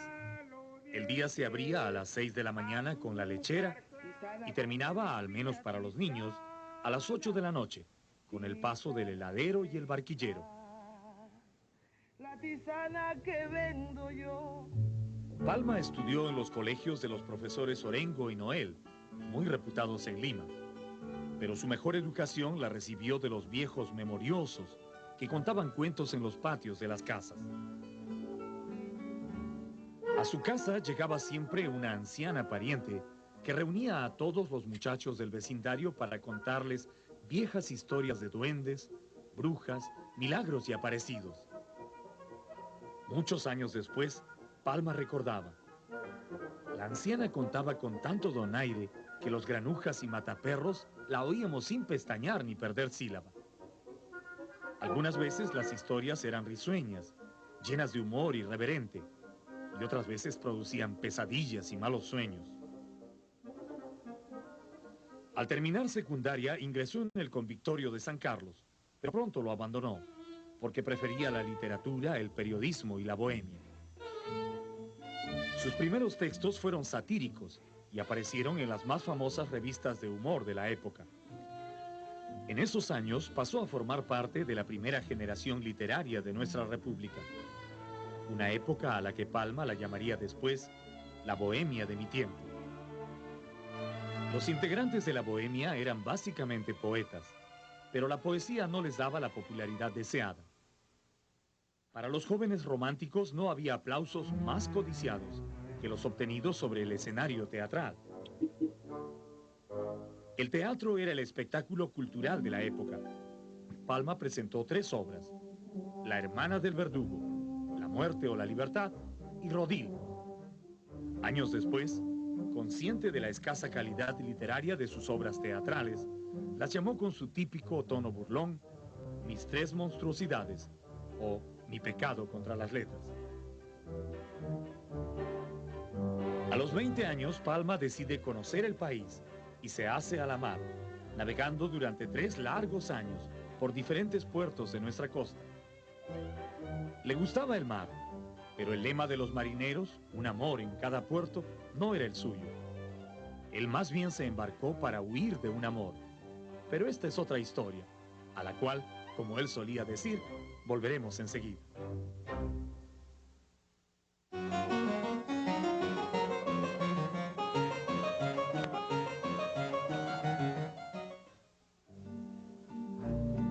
Así, de un día para otro, el joven escritor se convirtió en contador a bordo de los buques de la Armada.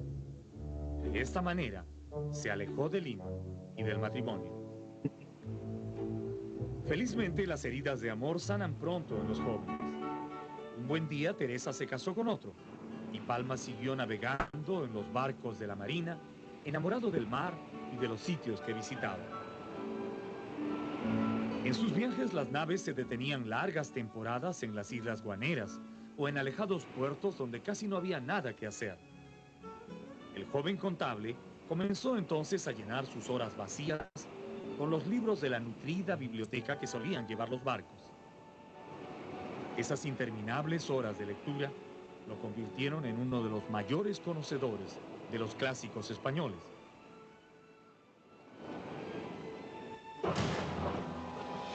El 1 de marzo de 1855, el buque Rímac, donde servía entonces, se estrelló contra un arrecife cuando navegaba cerca de la Punta San Juan, en la costa sur de nuestro territorio. Gigantescas olas barrieron la cubierta, arrastrando al oscuro océano a los 500 tripulantes.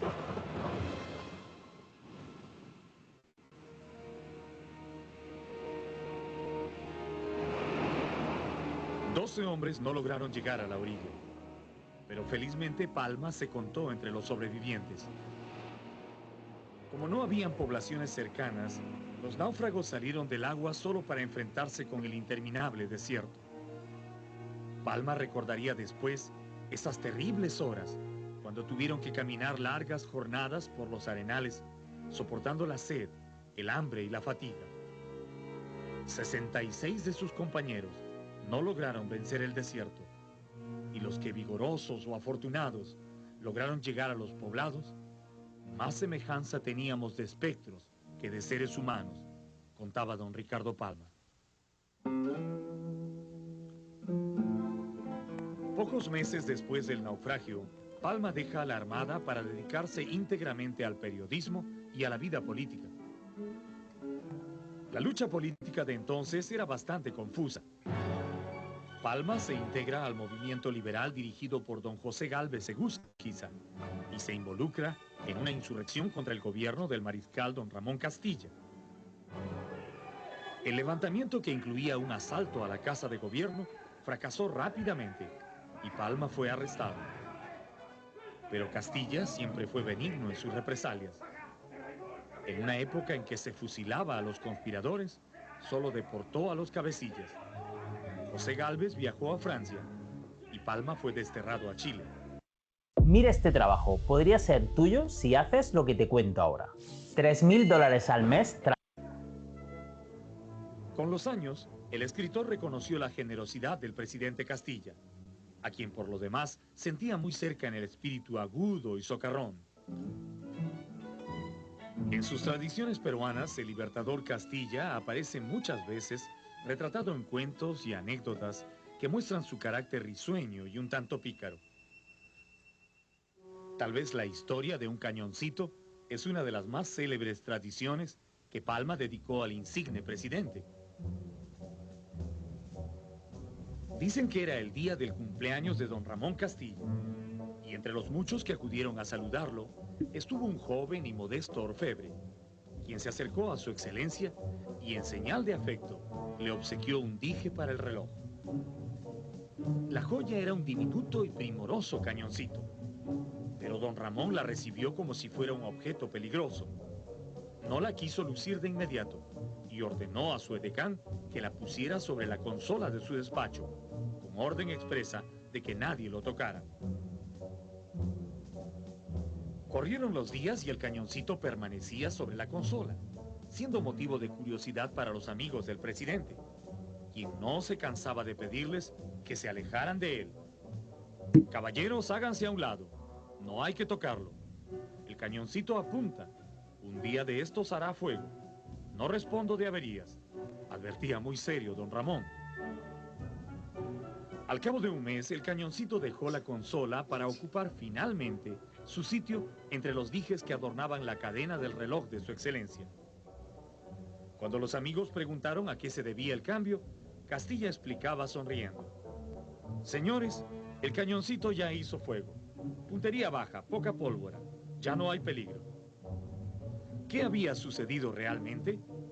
El joven orfebre le había pedido un empleo, un puesto modesto que necesitaba para mantener a su familia. Es decir, el cañoncito había disparado al fin, pero con modestia, apuntando bajo. Palma vivió durante 3 años exiliado en Chile, donde trabajó como redactor en diversos diarios y revistas, pero finalmente volvió al Perú en 1863, gracias a una ley de amnistía. En Lima retoma un viejo quehacer: revisar libros y papeles en los más antiguos archivos. Allí busca el refrán, la costumbre olvidada, la pequeña anécdota que le servirán de comienzo para escribir sus famosas tradiciones peruanas.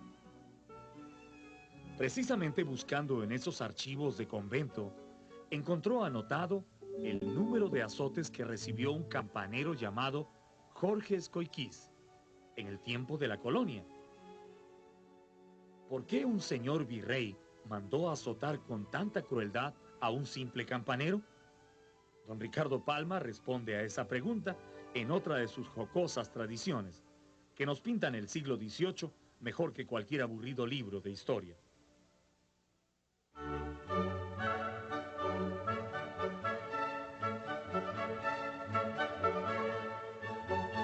Este es Jorge Escóiquiz, campanero de convento. Alguna vez quiso ser cura, pero sus superiores, viéndolo más dispuesto a la truhanería que al noviciado, lo castigaron mandándolo a vivir en la torre. Como campanero, tenía la obligación de tocar su campana cada vez que pasase el señor virrey por la plazuela del convento, cosa que Jorge Escóiquiz no hizo una tarde que el conde de Alba del Iste, el virrey, pasó cerca de su atalaya. Sorprendido del silencio de las campanas que no lo celebraban, el conde miró hacia la torre y divisó al campanero que dormitaba despreocupado, como si solo pasara el aire. Definitivamente, eso era una gran desatención para con el representante del rey en el Perú. El virrey le dio sus quejas al prior del convento, recordándole que no era la primera vez que la iglesia mostraba falta de respeto por su cargo. El prior, para tranquilizar las aguas, prometió castigar al campanero. Lo más probable es que a Escóiquiz no le había dado la gana de tocar, pero ante el prior se defendió diciendo que no tocó las campanas porque los bronces benditos no debían alegrarse por la presencia de un virrey hereje. El argumento era bueno, y el prior sabía que la vida privada del virrey no merecía campanas, pero el castigo ya estaba acordado. Así que varios latigazos cayeron sobre las espaldas del pajarraco de la torre. Él los recibió, sabiendo que con ello el prior y los monjes estaban contentando al virrey, y allí mismo comenzó a planear su venganza. No transcurrió ni una semana cuando el campanero despertó con el ruido de un carruaje que cruzaba la plaza. Era medianoche, y era el señor virrey que ahora trataba de pasar desapercibido.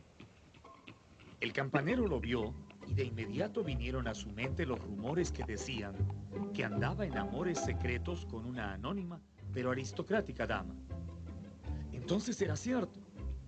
Escoiquiz sonrió y se lanzó a tocar las campanas con un entusiasmo tal que parecía que pasaba el mismo papa. Tal fue la bulla que los vecinos despertaron de su sueño y comenzaron a asomarse a las ventanas, confirmando con sus propios ojos que el virrey andaba efectivamente en trapicheos amorosos en medio de la noche. Más tarde el virrey llamó al bellaco a palacio y le pidió no repicar las campanas durante sus paseos nocturnos.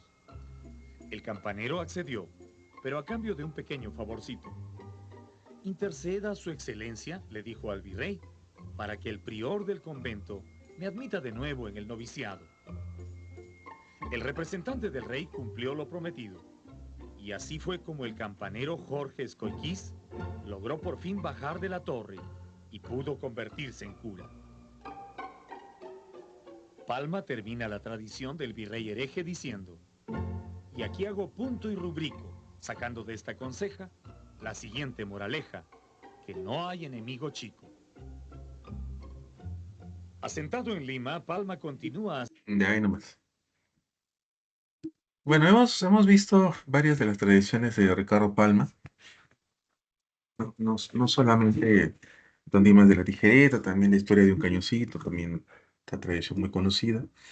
Eh, y esta historia sobre el virrey hereje y el campanero. Ya. ¿Cuáles son los vínculos que existen entre estas historias eh, que hemos visto? ¿Qué relaciones hay entre ellas?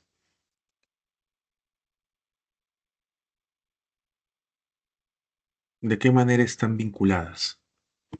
Podríamos responder esa pregunta precisando siempre o resaltando siempre la característica más importante de las tradiciones de Palma, ¿no? Que es justamente la búsqueda del humor. En todas estas tradiciones hay siempre esta característica de buscar la risa. Ahora, no solamente es la intención de Palma de divertir, ¿no? No tiene la intención justamente de crear humor simplemente, ¿no? O de hacer reír, sino más bien que ese humor se refleje en el ataque velado hacia hombres poderosos. Claro, no en todas las historias, obviamente, pero en las que hemos visto sí, ¿no? Por ejemplo, en este ataque velado hacia este virrey hereje, ¿no? Que, bueno, que quiere acentuar su poder con este campanero, mandándolo a azotar, o en todo caso, pues quejándose para que lo azoten, ¿no? Y el campanero al final sacando ventajas de la vida licenciosa de este virrey, ¿no? Aprovechándose justamente de sus amoríos secretos nocturnos, ¿no?